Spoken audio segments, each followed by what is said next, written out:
field, that's the most attractive thing. So it's not so much what income you can make, what revenues you can make, it's more what is your personal interest, what is your abilities, what are your grades in high school, where can you qualify, what can you do with life, than the sort of the prospects of income, because we have this search for equality. It's a very, very important part of our political culture that we like equality, we like to deal with inequality so that we produce more and more equality, and by doing what we do, as I very briefly described, in health and education, we get a very sort of equal type or uniform type of Danes, not the big disparities, not the big differences in education or standard of living, but a very even-handed society, we hope. We don't actually feel that we suffer from sort of lack of dynamics in our private sector. I think we are pretty proud of our companies and our private sectors because they seem to do very well on the global scene. We have quite a few Danish companies who in their small niche do perform with their peers extremely well. Even some of the Danish companies are the best and biggest in the world in their fields. Wind turbines, I've been mentioning here a couple of days yesterday since I came, but also shipping, a very capital-intensive industry like shipping. The world's largest shipping company is a Danish company. I know that you all saw that Maersk Alabama is a US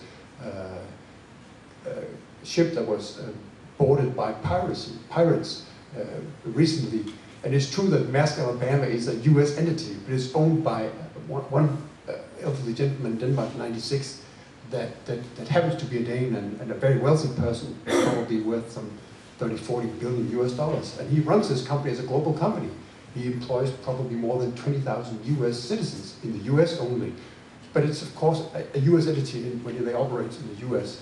But an example just to show you that we have companies that actually, from this very egalitarian society with so much big public sector run services, actually can make quite a capitalistic performance.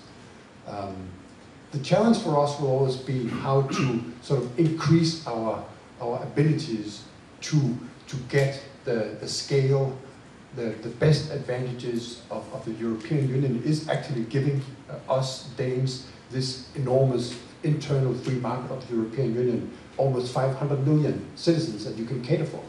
So the last many years, since '72, that Denmark has been a member of the European Union, we professionalized our society to live up to those challenges that a big continent of that magnitude sort of exposes your society to.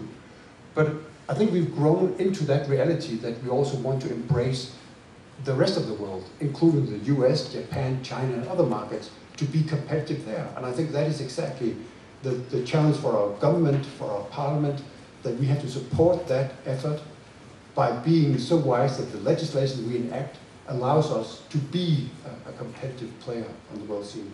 Let me conclude by just saying a few words about foreign policy. Since the end of the Cold War, Denmark has been a very sort of activist country in foreign policy, which means that we have probably dissociated ourselves from our neighbors, that we look alike the most, Swedes and Norwegians. We had a ship in the first Gulf War. We were very active with the Clinton administration and enlargement of NATO towards East to unify Europe. Also very active inside the European Union to advance the enlargement of the European Union to Eastern Europe, so we could have all Eastern European former communist-run countries members of the European Union. And we've been even in Iraq and now in Afghanistan with 750 soldiers. And not just in Afghanistan, but we also believe in what we're doing there. We do actually have no military restrictions on our force presence in Afghanistan, in the Helmand province.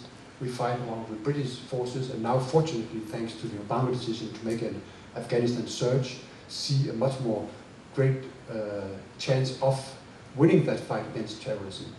One feature that is often overlooked, and that I would like to highlight, especially in a group like this, is development assistance. Americans do a lot of private philanthropy.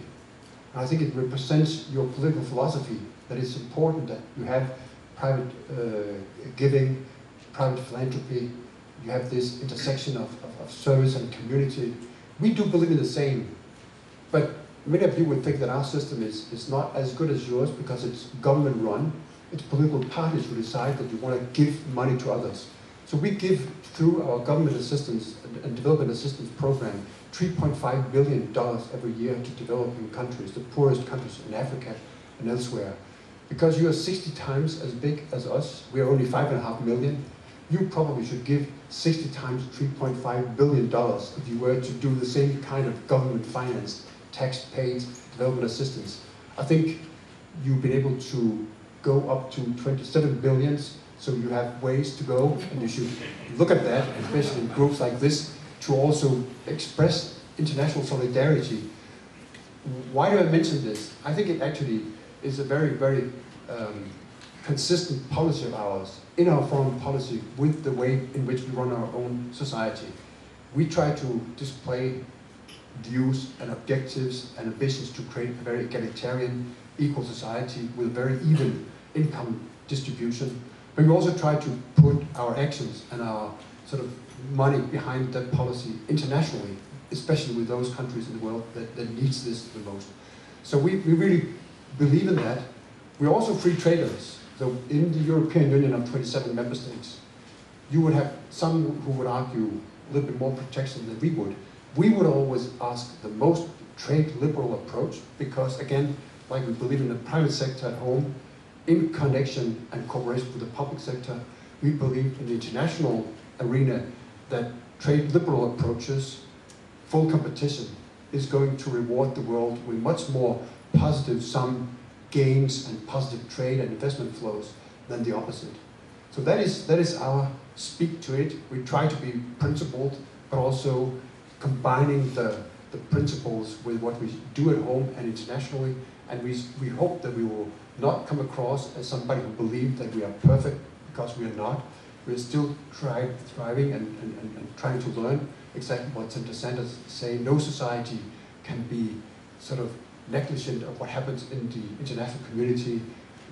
Study best practices elsewhere, see that it's compatible with your political system and preferences, and integrate that in your system. Thank you so much for your attention. I look very much forward to your questions and remarks rather than listening to myself.